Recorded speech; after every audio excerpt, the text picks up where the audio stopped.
आज असार 15 गते राष्ट्रिय धान दिवस। आजको दिनलाई हामीले रोपाई महोत्सवका रूपमा पनि मनाउने गरेका छौँ, किनभने धान हाम्रो मुख्य उत्पादन र मुख्य कृषि बाली हो। त्यसै कारण आज हामी धान उत्पादनमा वृद्धि, आत्मनिर्भरता र समृद्धि भन्ने उद्घोषका साथ धान दिवस मनाइरहेका छौँ।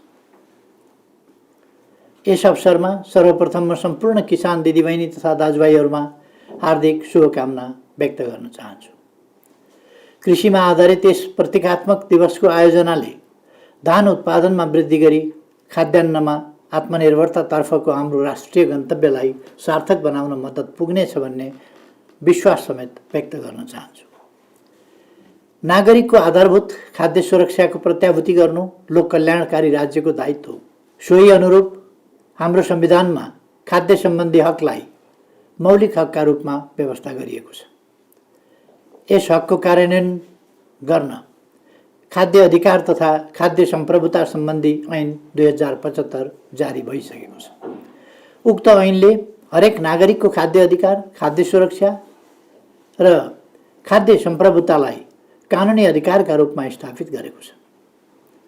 त्यसैगरी भोकमरीको अन्त्य गर्ने लगायत दिगो विकासका लक्ष्यहरू हासिल गर्न अन्तर्राष्ट्रिय प्रतिबद्धता र कृषि विकास रणनीतिको कार्यान्वयन मार्फत खाद्य र पोषण सुरक्षाको अवस्थामा सुधार ल्याउने हाम्रो राष्ट्रिय प्रतिबद्धता पनि सुस्पष्ट रहेको छ। परापूर्व कालदेखि नै नेपाली समाजमा धानको आर्थिक, सामाजिक र सांस्कृतिक महत्त्व रहँदै आएको पाइन्छ। अधिकांश नेपालीको आधारभूत खाद्य वस्तुको स्रोतका रूपमा रहेको धानको खाद्य सुरक्षाको दृष्टिले रणनीतिक महत्त्व रहेको छ। राष्ट्रिय अर्थतन्त्रमा समेत धानको महत्त्वपूर्ण योगदान रहिआएको छ। यसरी हाम्रो जीवन पद्धतिसँग धानको घनिष्ठ सम्बन्ध कायम रहेको स्पष्ट छ। पछिल्ला केही वर्षहरूमा जनसङ्ख्या वृद्धिको साथै जनताको आर्थिक अवस्थामा सुधार आई दुवै छाक भात खाने प्रचलन र मसिनो चामलको उपभोगमा भएको वृद्धिले समेत धान चामलको मागमा तीव्र वृद्धि हुँदै आएको छ। तर माग अनुसारको आन्तरिक उत्पादन नहुँदा वर्षेनी ठुलो धनराशि धान चामल आयातमा खर्चिनु परेको छ। यसले मुलुकको परनिर्भरता समेत बढाएको छ।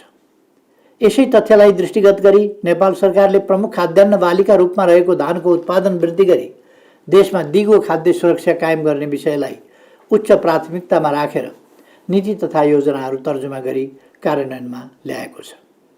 सिँचाइ सुविधा विस्तार, धान बालीको अनुसन्धान र विकास, सहुलियत दरमा गुणस्तरीय बिउ तथा मलखादको व्यवस्था, प्रविधि विस्तार र किसानलाई प्राविधिक सहायता र ज्ञान उपलब्ध गराउने सार्वजनिक वितरण प्रणालीमा सुधार, न्यूनतम समर्थन मूल्यको घोषणा र कार्यान्वयन जस्ता विषयमा वर्तमान सरकारले जोड दिँदै आएको छ।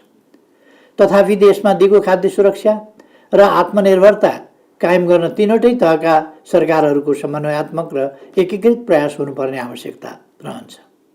संविधानले कृषि तथा खाद्य सुरक्षा सम्बन्धी विषयमा प्रदेश सरकार र स्थानीय तहलाई बढी जिम्मेवार बनाएको सन्दर्भमा नेपाल सरकारले लिएका नीतिहरूको सफल कार्यान्वयनका लागि सहकार्य गर्दै अघि बढ्न म प्रदेश सरकारहरू र स्थानीय तहहरूलाई आह्वान गर्न चाहन्छु।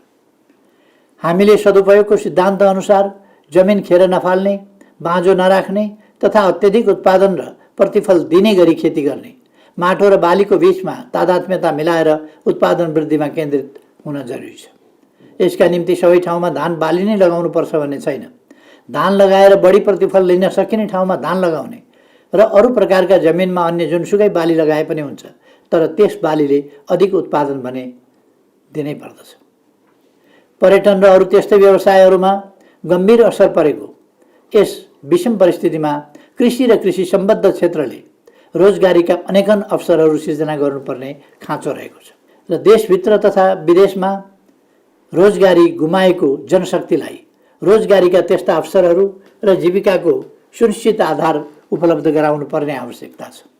कृषिमा आधारित साना, घरेलु र मझौला उद्योगहरू मार्फत उपभोग्य कृषि वस्तुको उत्पादनमा जोड दिँदै आत्मनिर्भर बन्न ध्यान दिनुपर्दछ। साथै व्यावसायिक प्रयोजनको कृषि उत्पादनमा जोड गरेर आन्तरिक बजार र अन्तर्राष्ट्रिय बजारमा समेत हाम्रो आन्तरिक खपत र निर्यातजन्य उत्पादनलाई यथेष्ट मात्रामा पुर्याएर व्यापारिक कारोबार समेत बढाउनु पर्दछ। यस निम्ति बढी उत्पादन दिने, गुणस्तरीय एवं छिटो फल्ने र पाक्ने बिउ र उत्पादन कार्यमा मेसिन तथा अन्य आधुनिक विधि र प्रविधिको प्रयोगलाई बढाउँदै जानुपर्ने हुन्छ। खाद्य सम्प्रभुताको प्रत्याभूति गर्ने महान दायित्व र सङ्कल्पको कार्यान्वयनका लागि नेपालमा कोही भोकै पर्दैन र कोही भोकले मर्दैन भन्ने वर्तमान सरकारको नारा अनुरूप आधारभूत खाद्य वस्तुमाथि सबै नागरिकको पहुँच कायम गराउन सकियोस् भन्नेमा हामीले विशेष प्रयास गरिरहेका छौँ।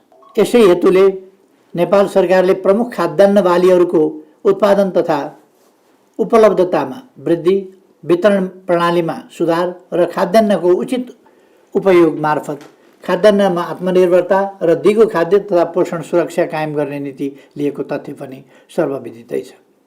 कोरोना भाइरस कोभिड-19 को महामारीका कारण अहिले पुरै विश्व आक्रान्त छ। यस समस्याले विश्वका अधिकांश देशहरूको अर्थतन्त्र र जनताको जीविकामा ठूलो असर पुर्याएको छ। हाम्रो जस्तो सानो अर्थतन्त्र भएको मुलुकमा यसको प्रभाव झनै ठूलो पर्ने देखिएको छ।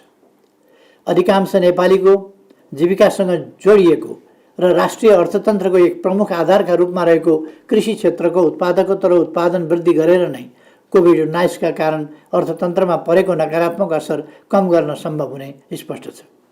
कृषि क्षेत्रको विकास र वृद्धि नै हालका लागि समृद्ध नेपाल सुखी नेपालीको हाम्रो राष्ट्रिय आकांक्षा हासिल गर्ने मूल आधार हो। त्यसका लागि कृषिको आधुनिकीकरण, व्यावसायिकीकरण र मेसिनीकरण आवश्यक छ। प्रधानमन्त्री कृषि आधुनिकीकरण कार्यक्रम एउटा महत्त्वपूर्ण र कृषिको आधुनिकीकरण सम्बन्धी बहुआयामिक कार्यक्रम हो।